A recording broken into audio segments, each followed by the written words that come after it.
Yeah, ladies and gentlemen, you're welcome back. We really did not get those reports the way I would have wanted, but I'm very sure that they have given to us some clarity on some of the things that are happening on the ground. I want us to come now because it's important for us to look into that as we're closing the year right there. You look at it right now, you're going to see what is happening to the people on the ground. The purpose of news is, first of all, for us to get ourselves informed and also to inform the world of what is happening on the ground. I begin with you.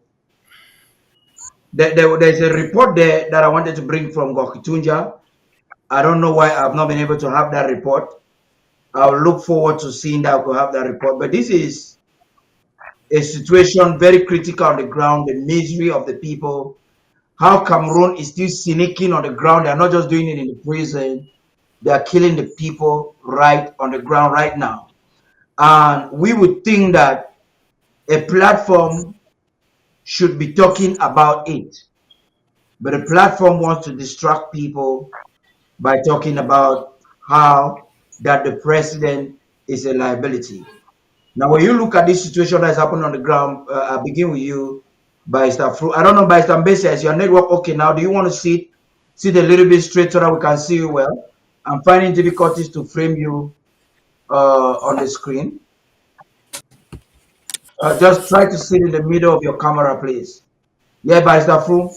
We have a very dangerous situation on the ground. Do you want to talk to us on that before Barrister Mesa Yes, comes in? Paddy, the victims of this war are mostly our young people, our children, our young people, and women. I saw a video of a crossfire fight in Bamenda where school children went under their benches. They were all lying on the ground, and you see the war on the children is a big setback for Ambazonian children and Ambazonian future generation because La Republique takes upon itself to go into a crossfire fight inside the city where the population is, where the children are in school, where I mean I when I saw that video I cried, and this is exactly what is happening. You see, young girls who have been displaced by this war find themselves in Douala and Yaoundé in Bafoussam prostituting. Children who did not know anything about adult activity enter adult activity early because of this war, and they end up no school, no education, and nothing. This is our plight, and the world is silent on what is going on in the southern Cameroon and Bazonia, orchestrated by La République de Cameroon forces of occupation. And this, I mean, we have to talk about all this by ourselves. The question is, what do we do at this stage to salvage the children and the young people who are the first victims of this war? What do we do? We will fight and fight and fight and what else is there that we can do psychologically, physically, and even to have children stay in school is getting more and more difficult, even in Bamenda town, because bullets are flying all over the place and children are diving under benches. Children are some are hiding under trenches. I mean, it is. I saw women hiding under trenches. I saw. I mean, it is unbearable. But I don't know whether we have answers to that, but that is a fact. Well, that's a major concern right there, Barrister Fru.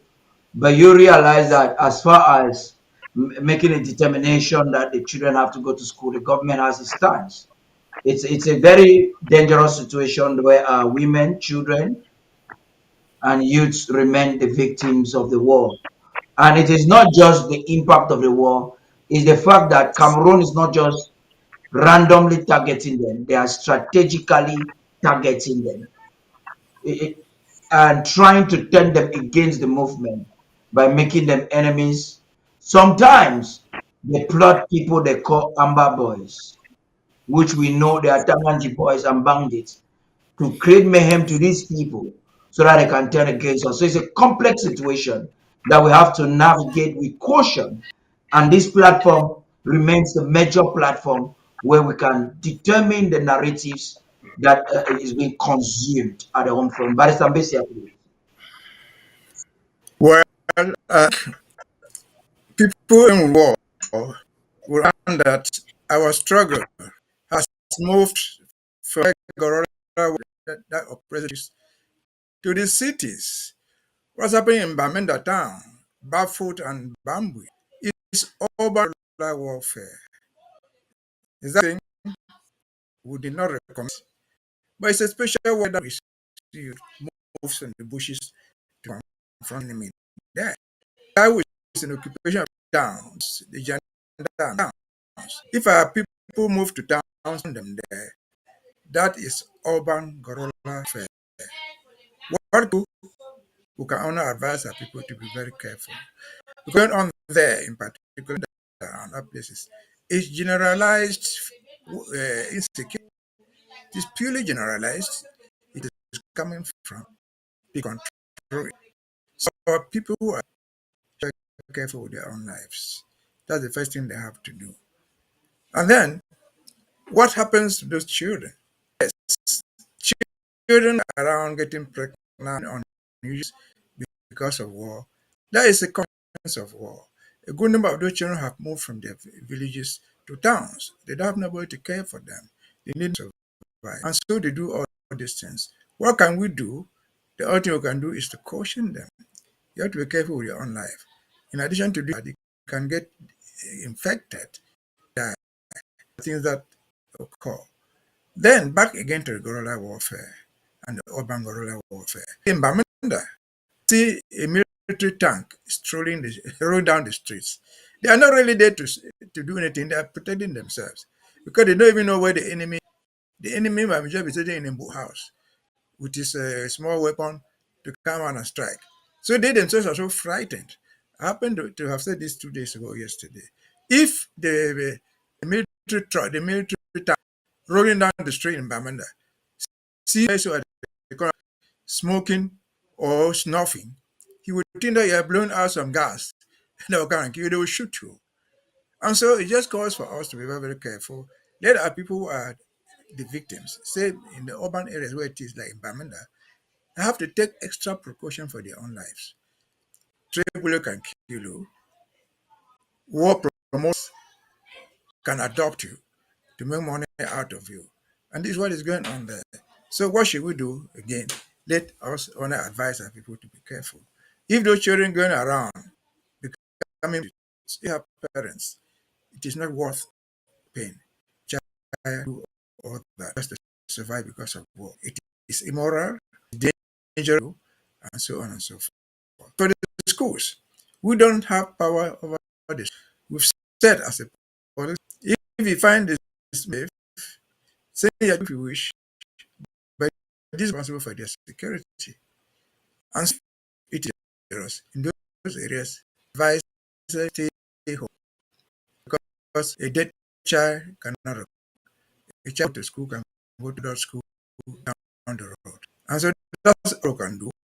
We can help if I come to the city, they are moved from the book city. That's a credit for us. They will confront me down. Government in the world has ever won urban guerrilla warfare. It's a stepping stone to our victory.